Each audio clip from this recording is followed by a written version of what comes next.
Hi, this is Bo. And I'm Rick. We've got Avenger-in-Chief behind the camera. We're here at the gargantuan Green Flash Brewing Company. This is Padres and Pints. You introduce Craig? No, after the swirling.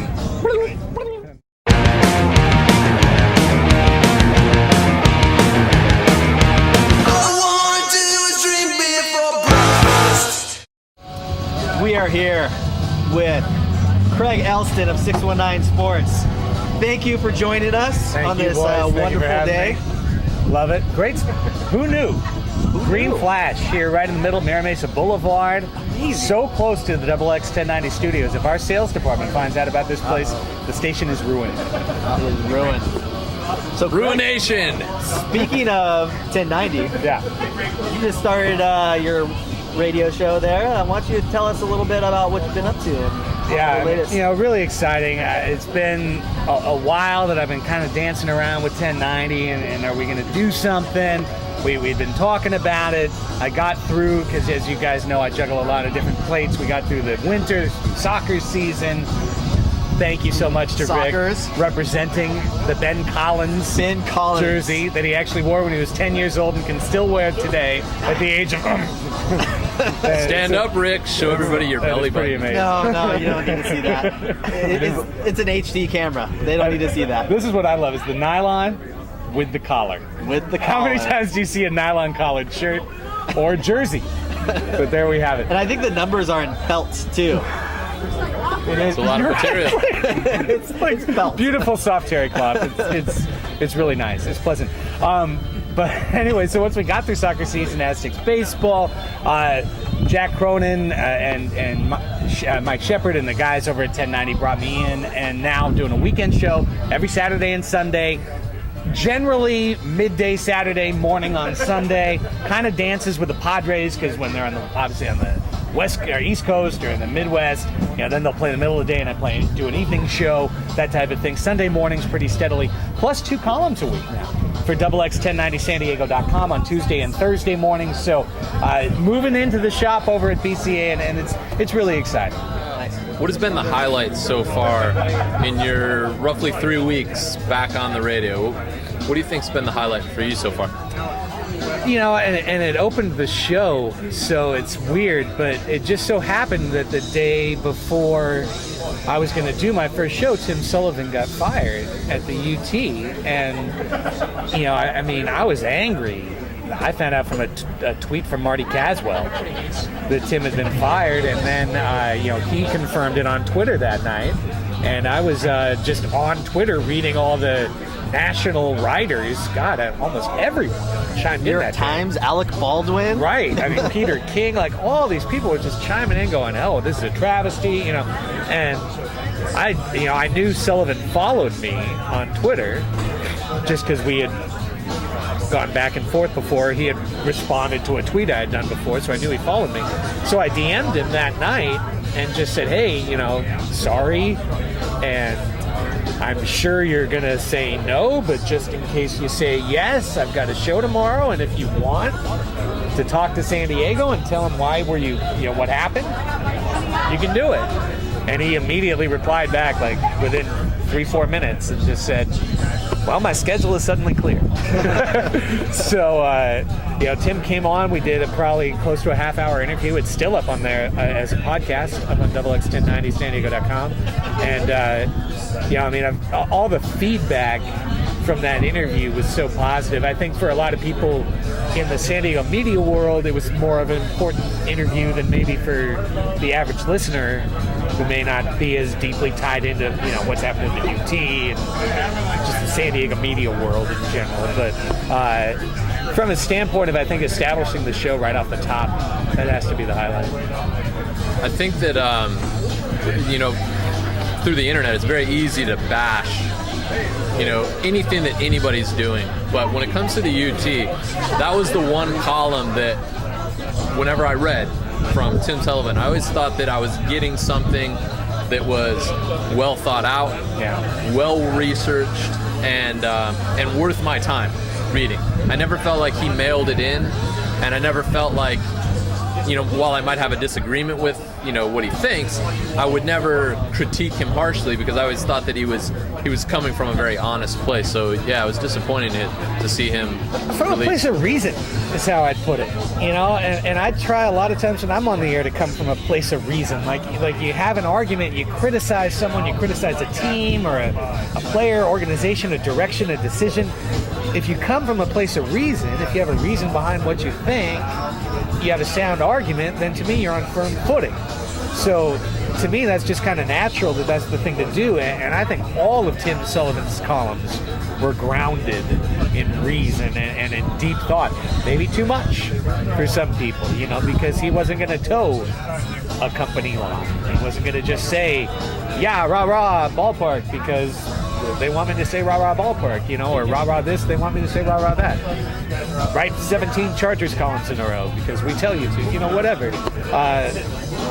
It's a shame. It really is a shame, but Tim said it in the interview, and I agree. I think there's always going to be a place for good journalism, for good long-form journalism, and for quality writing. If it's not here anymore, it's a shame. So you may not know this, but this isn't your first appearance on Padres and Pints. Oh, I know. I actually do know. I made a cameo. Huh? You made a cameo. Soccer scarf. I should have brought the soccer scarf. So let's talk about your blog. Yeah. So 619sports.net.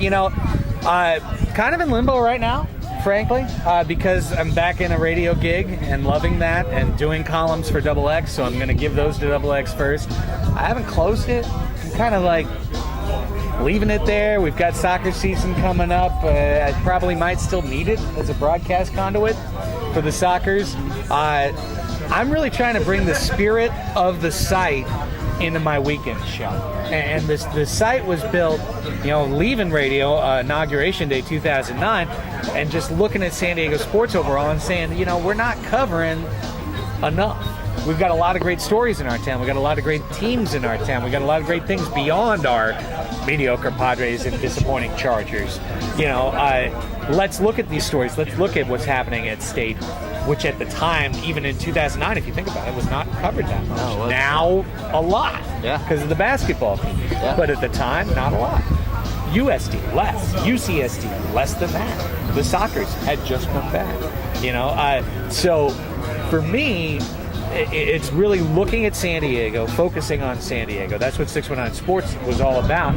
So that's what I'm trying to make 619 Sports Radio about is, okay, sure, I'm going to talk about the NBA Finals a little, or I'm going to talk about because I'm a Kings fan when the Kings win the cup. But every show is going to have a San Diego theme to it. Every show is going to be hitting our teams, hitting our themes, and trying to bring at least one story in every show that maybe you didn't know about San Diego that you're going to enjoy. So that's the idea behind the show. That was the idea behind the website, and hopefully, we're just trying to fill a hole, just like you guys. So much of our traditional quote-unquote media shrank, almost disappeared, changed. So many things are going on. It's crazy. I think the internet is the place where you have the most original, innovative, quality, community type content. So, just like that. Yeah. I've noticed a little bit of criticism regarding Mr. Padre himself. We know that you're pretty close with him. You do Aztecs baseball. Right. He's the Aztecs head coach. What do you think about the whole... Was it necessary to drag his whole tax situation into the equation when he's not really a money guy when it comes to the ownership, the whole ownership? Yeah. Was it necessary? Probably not. Was it fair in terms of, is it within the strike zone as a reporter where you can go? Yeah. I don't think the UT colored outside the lines. I mean, it's public record. He's part of an ownership group for the major league team in town. The last owner's shady finances did him in after the fact, after we had already ushered him in. So getting a little more of a forecheck on these guys as they walk through the door, I accept that. But you're right. I mean, Tony's ownership role was never firmly defined in the public sphere. From what I had heard, just being in the dugout, I knew it wasn't going to be a big, major commitment. I think it was, I don't want to say ceremonial. I don't think that's fair. I don't want to make it sound like that's what I heard. That's not what I heard. But, it's a tough spot. I thought the columns going after him as baseball coach by AC. And I think Kevin had a fair platform to stand on. He and I have talked about this. You know, if you want to talk about the number of regionals he's reached and the number of years he's had to reach them, hey, the numbers are there. You know, it's not good. If you want to say what's the program done the last 3 years since Strasburg? Not much. So, you know, you want to go there, that's fine. But, you know, what Tony took issue with, and I think what I took issue with too, is that it took Kevin 3 columns to kind of get to a point of view where, you know, maybe a guy like a Tim Sullivan would have written 1 column and done a lot more digging and gotten there faster. And that's not to rip Kevin. He came out to do a story. It turned into an ownership story. Then it became a column about, hey, you know, maybe this is a good way to kind of out the door at Aztec land. Tony reacted. There was a confrontation I saw in Vegas that led to a 2nd column. And then, you know, Kevin actually got his eyes on the team and wrote a 3rd column saying, hey, the team's not that bad. Maybe there is some good stuff here.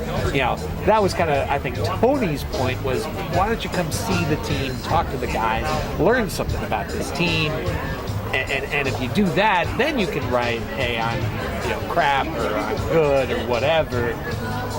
That was kind of his point. So that's a really long-winded way of saying I think that if I'm in Tony Gwynn's shoes or in his family's house, I'm pretty pissed at the UT right now and feel like they are out to get me. But the tax story was probably in the strike zone, and I think AC eventually came around to a decent point. It took a while, and it probably hurt and stepped on a lot of toes along the way. What are your thoughts on the whole ownership deal going on right now with the Padres? You know, I am so reminded, Bo, of, and I was talking about this on the radio show last weekend. You know, when you and I got to know each other, it was that 2000 to 2003 period, and you were working for the team, and I really look at right now and a decade ago as being almost identical. Where they were in 2002 to where they are in 2012. 2002, waiting for Petco. Petco kept drifting away. It was like, oh, it's going to be, before it was going to be, it's 2002, opening day. Oh, yeah. Maybe 2003. Oh, you know, stuck. It was a big dirt hole forever. And for 2 years. And then finally they got it going again. And now, okay, 2004, it's going to be 2004. But the 2002-2003 season still had to be played. Yeah. You know, and so we played through these lost, almost worthless years. Oh, so worthless. You know, nothing happening really. Prospects that came in that didn't pan out. Burroughs, Nady, Oliver Perez, you know, and so on and so forth. Jason Bay was actually good for a day. Yeah. Broke his wrist, traded him for Brian Johnson. Yeah, but it was a franchise adrift. It was a franchise that was just waiting for the next thing, and so for 2 years it just kind of was like floaty, floaty, float. But meanwhile, everyone was paying real money to see those games, you know, and I was doing this pre-post, you were working at the games. I mean, we were all putting in real work for each one of those days, but there was no real meaning behind it. And that's what I feel about the 2012 Padres. We're waiting for a new one. Do you think that's gonna go into 2013, 2014? I mean, it can't go to 2014. No. I mean, that would mean that another group got close and failed. That'd be about the only way that could happen. Would be another group to get as close as Morad and then have. How do you feel confident with the remaining 3? So I grew up in Long Beach. I grew up a Dodger fan. I moved here when I was 18. When I was a kid supporting the Dodgers, it was the O'Malley family. And when the O'Malley family sold to Fox, I really got mad at the Dodgers and kind of left them. And so in my heart, O'Malley's a good owner. You know, I mean, my childhood memories are of him as a great owner and being a solid, you know, reputable, do it the right way, family ownership, you know, run a clean organization. That's my memory of the O'Malley family. So from that standpoint, you know, if it's O'Malley, I think I'll probably feel better about it. And then you got Phil Mickelson hitting one off the home plate at opening day, you know, it'll be fun. But the other guys, who knows who they are? You know, who are they? All they are names and money. You know, I hear hedge fund billionaire. You know, groups of people too. What does that mean? Yeah. They bet on the Big Short. What? I mean, why does that make you a baseball owner? You know, what Padre fans I think are dreaming of is that Artie Moreno's going to walk through that door. You know, I mean, not Artie, but our Artie. You know, our guy, our compassionate, passionate billionaire. Lower beer prices. Right? Our Ray Kroc. Right. Yeah. Well. Oh wait. We had him. Yeah. Not so much. No. Joan, great community center. But, you know, that's what we're dreaming of, is that this guy's going to ride in on not just his white horse, but his gold-plated white horse. You know, I got $1 billion and I want to buy ball players. Yeah. Who is that guy coming through the door? In San Diego? Probably not likely. Yeah, probably not. Probably not. You know, I thought the story by John Heyman last week was spirit crushing, and then was kind of quickly defused, and a lot of people said, no, it's bullshit. You know, it's not true that you can't make this team work on more than a $35 million payroll, which is basically what the gist of that story was. Yeah. The source said, we saw the books, and if it's more than $35 million, this team can't make money, no matter what. Well, if that's the case, contract the damn team. Exactly. You know, if you can't do it at 35, which is like 20 less than where anyone is even dreaming of operating these days, get rid of the team, and we'll wear these for memento's sake, and we'll, you know, but We'll all be Angels fans. right, and we'll all be Angels fans, and we'll root for Artie Moreno. You know, There we go. you got to at least have the dream that the next guy, if he's got the money and he's got the willingness to spend it, that can lead to success. You know, that if you spend money the right way, that you can build a successful team. And that hope, I think, is everything that we can cling to. It's the only thing we Got to can be a cling to. dreamer. Right? Big believer in belief? Yeah. Oh, yes, we are. So, being that the whole ownership situation is just screwed up, you know, people are saying they don't even know who's writing the checks right now. Right. We have a guy right now, Carlos Quinton, who can mash the ball out of Petco. He's 30 years old, injury prone, but he is a San Diego guy, and he's kind of really the only, you know, more or less offensive guy that, like, people will go, hey, I want to see this guy. I'm not gonna go to the bathroom, go get a beer right now. Right. I want to see this guy bat. You know, what do you think? He's a free agent after this year. What do you think we should do with him? You know, guys, it's tough. The short answer is I think you have to trade him. I think you have to trade him. I really don't think you have any choice. When you boil it down, okay? And I'll take you to my boil down spot, all right? We can take the stuff, put it in the pot, heat up the water, and see what happens, okay? Again, I'll harken back to our halcyon days of 2000 to 2003, okay? There was one good year in that year, 2001. In that year, Padres had multiple All-Stars.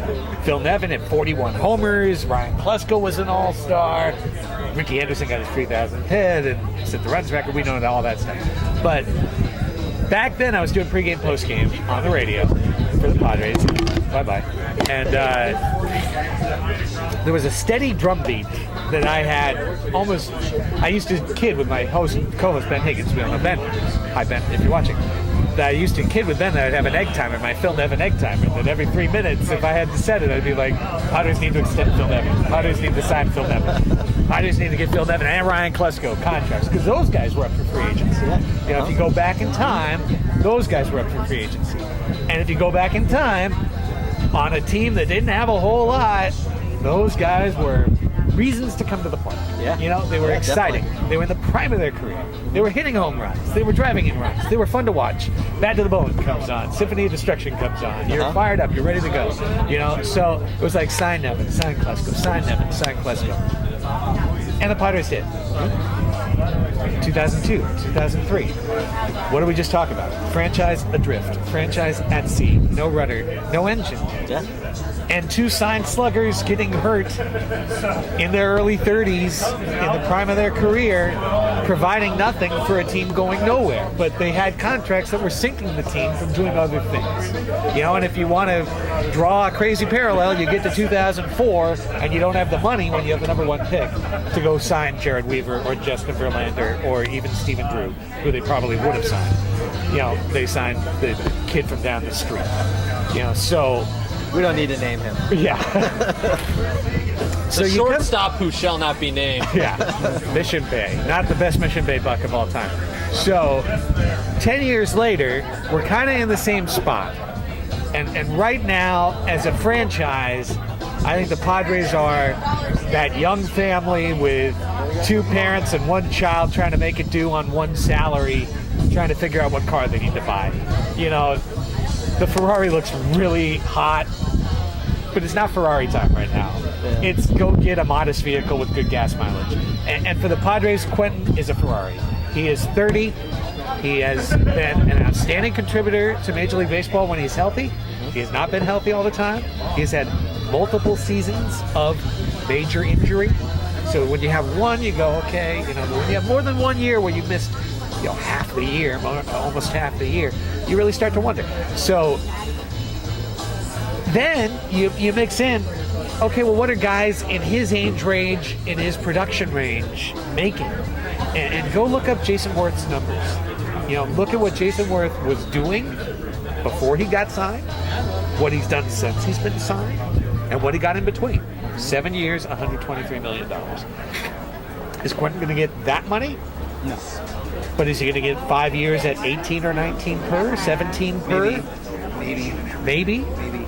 There's a big difference between the Padres of that era with Klesko and Nevin and the Padres of now. And I think the biggest differences are the farm systems between the two. So then we were relying on the Major League club. We didn't really have a lot coming through. Right. Now we have one of the top farm systems in all of baseball. Right. So do we want to supplement that? Yes. And take an approach that we just rely 100% on that. And then my answer is yes. Kansas Yes, City. you do. You want to supplement that. But with the right player. It's got to be the right guy. gotta be the right guy. And is Quentin? Do you want to make that big money bet? You know, I play a lot of poker. Probably going to play some after we finish this. And this is another riff from a previous show, but you know, I equate the Padres right now, and I can personally relate to this, to being the guy who sits down in the cash game with the cash he's got, as opposed to the guy who sits in the cash game with the cash he can piss away. All right? The Yankees are sitting at the same table as the Padres, playing the same big money game. But the Yankees can literally miss on $150 million and go, bah, I got 300 behind. You know? Yeah. Oh, shoot, I just lost $150 million. I got 300 behind. Padres have like $40 million. You know, so your bet is huge. If you bet and you're wrong, you're done. You know, and that's where the Padres are. You know, Jake Peavy. When Jake Peavy was signed, it was a popular contract. It was the organization doing the right thing. You know, taking a homegrown kid and extending it. And literally 1 year after his deal was signed, it was, oh my God, how are we going to pay him in years 3, 4, 5? What are we going to do? We got to get rid of him. And they did. You know, and it saved the team for a short while. So you could be there, you know, a year from now. You sign Carlos Quentin. He's got a major knee injury. He's out for the year. Where are you? How are you going to attract a bat to Petco Park? You will never attract a bat to Petco. So all offense will have to come homegrown. Or via trade, which is the history of the Padres organization. You know what the biggest free agent slugger is in Padres history? The biggest free agent slugger the Padres have signed. Good tribute. Nate Colbert. Right. Oh, trade. Expansion. Steve Garvey. Yeah. Steve Garvey is the biggest free agent slugger that the Padres, that's the most free agent power the Padres have ever brought. And now to his town. number 6 rests upon the batter's eye. Right? For See, so everyone it to works. see. You can get your number retired. That's what you're saying. Garvey is the It works. precedent. Yes. So, It'll happen. yeah. It'll happen. You know, I mean, So then we're just kind of stuck with that then? Or can they change it? Well, they're talking about moving in the fences. Yeah, move in the fences. Will that help? No. I don't think so. I don't think it'll help at all. You know, they've already moved in the fences once. And go to Fangraphs, look at the park effects for Petco Park. When they moved in the fences, you had the same bad numbers for homers, you had the same bad numbers for but doubles and triples went down. Yep. Mostly triples just went down. I feel like the Padres are Mikey in that old commercial, you know. Hey, you know, Life try cereal. it. You'll like Life Cereal, exactly. Try it, you'll like it, you know. the Padres have never actually tried winning at Petco Park and playing to Petco Park, and they just want to throw it out and go, it doesn't work, it doesn't work. Well, let's put one thing out on this wooden table first. The marine layer ain't going away. You want to change Petco Park, pick it up and move it to La Mesa. Get away from the marine layer. Or Santee. Right. Couldn't we just move in the pitcher's mound? If we moved in the pitcher's mound, the pitching would be even better. Even better. Raise it and lower it to. I mean, just imagine Marquis, Suppan, fill in the blank. It'd be awesome. Can't imagine Suppan. Kip Wells. I want 3 Jason Marquis and 4 of his mustaches. Hence the contract extension. I grew this for Jason Marquis. Yeah. I think the Padres. This is just me, all right? But I've talked about this. We had Jonah Carey on the show. He wrote The Extra 2%, studying the Tampa Bay Rays. To me, the Padres and the Rays are in very similar positions. They're kind of in a small market. They got a soft media base. They've got let's just call it a soft fan base, not present company accepted. Now is the time to be daring. Now is the time to try radical things. Now is the time to throw convention out the window, because who the hell is paying attention? Exactly. Right? 42% of the county can't even see the damn team. Yeah. Do something different. Yeah. Be crazy. Try and figure out, what does Petco Park do for me? Not, what does it do against me? Yeah, okay. Sluggers won't come here. Fine, but sluggers would never come here. And they never came here before. So why should we think they were ever going to come here? They're not going to come here. Let's do something different. Let's go find the guys who slap the ball and run all day. Let's go find the guys who catch everything that is hit at them and run and hit the little duck snort and turn it into a triple. Let's find that guy who shoots the gap and then, those games are fun. People go, Petco's boring. Petco's boring. Moving the park, fences, all the games are the same. Well, you know what? Yeah, if you're going to hit fly balls and try and play home run derby at Petco Park, every game's going to be the same. But if you start to use the spaces, use the gaps, use all of that huge outfield, use the fact that you can build a competitive, near championship pitching staff at dimes on the dollar, that Jason Marquis can come in and dominate, that you can bring a Suppan off the scrap heap and he can contribute for you, and we can go through the list. The Padres have 8 too many of those guys right now. But you can get by with a good staff and then throw in anybody. And he can succeed at Petco Park. You can groom young pitchers and they'll be more successful because they come at Petco Park with confidence. Exactly. And they've got excitement. There's so much you can do with the park the way it is. And nobody's paying attention right now. Why not just do it? I call it commie ball, because everyone pulling on the same rope. 9 little guys that are all just kind of doing the same thing and contributing to the cause. That's kind of the idea. But I think that team would be more high scoring, run more, and personally, I think that's a way more fun product than watching guys, roll over on ground balls and hit fly balls to the warning track. Yeah. Hasn't Tony said that he would hit probably close to 400 if he was in Petco? Right. Yeah, we call it the House of Tony Built, but should have played him. I know. Oh, man. If only. Tell us a little bit about Green Flash. Yeah, sure. Company started about 10 years ago, almost 10 years in this November, actually. So that's really cool. We're celebrating our 10th anniversary this year. Just West Coast style brewery. We kind of hopefully idolize the West Coast IPA, and that's what we made as our benchmark, and that's what we hope other people are using as their benchmark for West Coast style IPAs. So obviously we're big into the hops, but we also have a good amount of Belgian style beers. We make some great Belgian style beers. Triple, we make Lafrique, Belgian style IPA, that's great. Anyway, bunch of good stuff, and we've been around for a while. We just moved to this new facility June 1st of last year.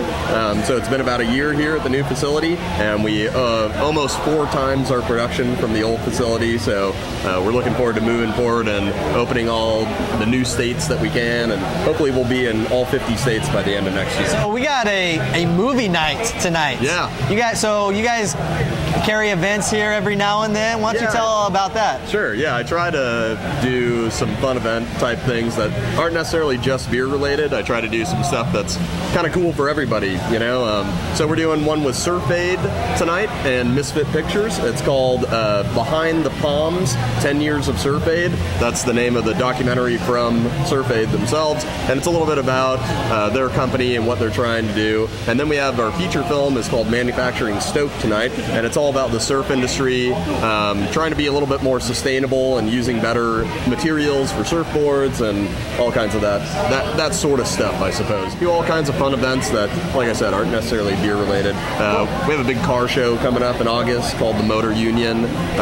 There's going to be cars in the parking lot and stuff, and it's going to be open to the public for free. You can just come in and walk around, check out the cars. We're brewing a special beer for it that day. So should be cool. And then hopefully later on in the year, we're going to actually we're working with Product Etc. to do the Bring Back the Brown campaign, and that's hopefully going to be here sometime September range. So yeah, it should be really cool. I don't want to talk too much about the details of it yet, but we're all proud supporters of the Bring Back the Brown movement and the Product Etc. guys. I'm kind of bummed that I have my 78 hat on yesterday. Here I am with my DC. Speaking of which, you're a big Padre fan? Yeah, huge Padre fan. I love the Padres, so that's why I was excited when you guys cruised in. And I don't know. I was at the ball game last night. I bought tickets for my whole staff to go to the game. Nice. So yeah, love the Padres. Always been a big Padres fan since I was a little kid, and born and raised in San Diego. So why don't you tell everybody like the website or the address and totally. Hours? Yeah, absolutely.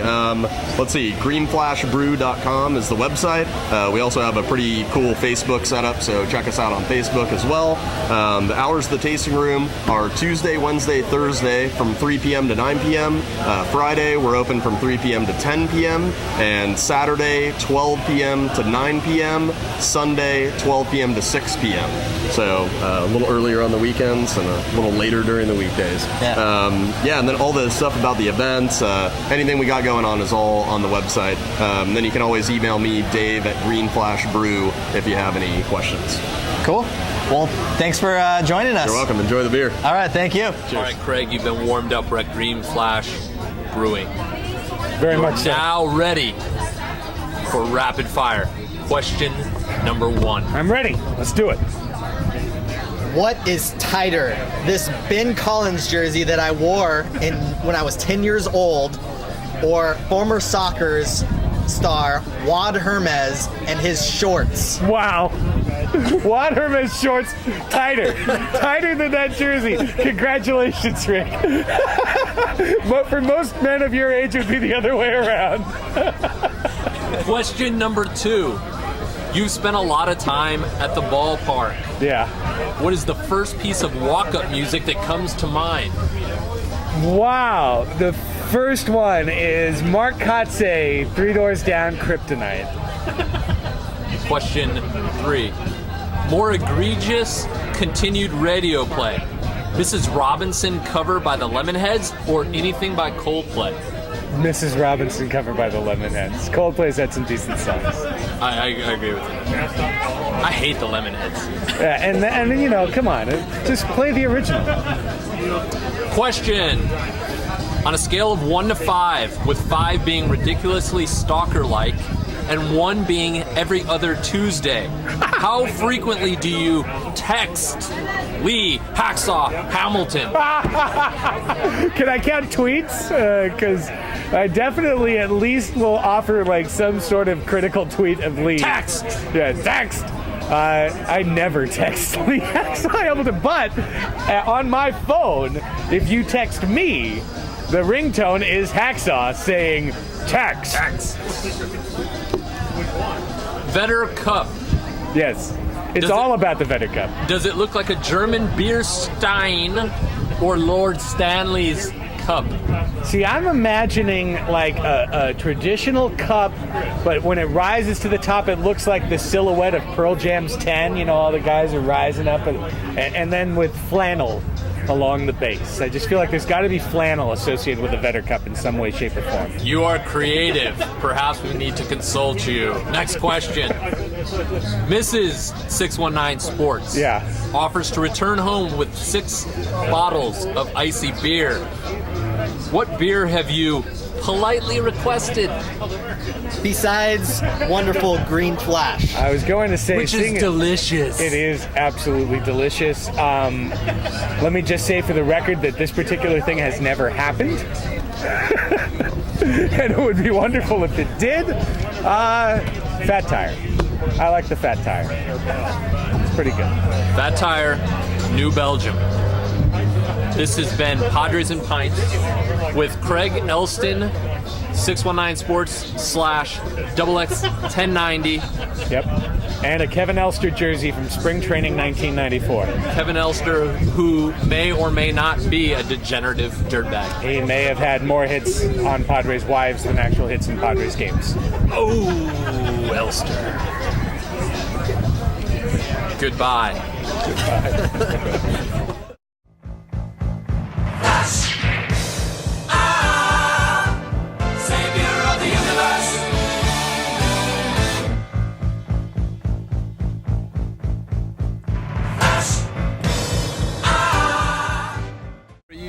Before you say anything more about your jersey, or the big reveal, let's just state for the record that the Dave Staten jersey is a Gaslamp Ball creation.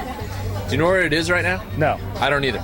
But I know that it went to England Belgium? and then to Belgium. Wow. And I think it's back stateside. So that is definitely a Gaslamp Ball creation, and I was, humbly invited to take it. I was honored to be number 2. You were number two. When I think of you, I think of number 2. But I was lucky enough to take it to San Francisco, so that is a Gaslamp Ball creation. And definitely go to Gaslamp Ball and check that out, because it's all of the stories that go along with it are fantastic. Now, Dave Staten, our segue to obscure jerseys that you can find at the annual Padres rummage sale, which is the best place to buy a jersey on the cheap. Thank you, Sue Botus. And so, yes, thank you, Sue Botus, who is a wonderful human being, by the way. So, I personally believe this to be as obscure a jersey as you can have. And this is for authentication purpose. The 125th anniversary badge tells us this is 1994. Spring training. Yeah. Kevin Elster, who played how many games as a Padre? 0. Kevin Elster appeared in spring training for the San Diego Padres, and to my recollection, hit 1 sac fly in a game at arguably Peoria, maybe Yuma, I'm not sure, and was released. He was signed in December as a free agent in 1993. He was released on March 21st, 1994. Wow, that's I looked this impressive. up on Google. Never having played a game for the San Diego Padres. Wow. When I bought this, I thought I was going to be ambitious and get the clubhouse guy to take the R off and put on an N. It was the closest to Elsten you can have. I was 1 letter off, and I never did it. Never did it. And here it is, and it had literally been in my closet for about 9 years. Now when we talk about Kevin Elster, I think of first, New York Met. Yep. Number 2, I think, objectively speaking, ridiculously good-looking man. Okay, all right. And number 3, wasn't there some sort of story about him that might have been, I don't know, maybe casting him in a negative let me light? just put it this way, Avenger. When I Googled Kevin Elster and I started to add in Kevin Elster Padres, instead of Kevin Elster Padres becoming a selection from Google, Kevin Elster Padres wife became a selection under Google. And you can click on it and follow it and see what you find. Down the rabbit hole. Kevin Elster. So, yeah, Kevin Elster may or may not have done some things at some times with other Padre wives. That were wrong, but make people laugh. They were wrong. We don't know because we haven't researched it. But it was good. Here's to obscure jerseys. Yes. Dave Staten, Dave Staten, Kevin Elster, Kevin Elster, and a Joe Thatcher Portland Beavers jersey, which I may or may not own.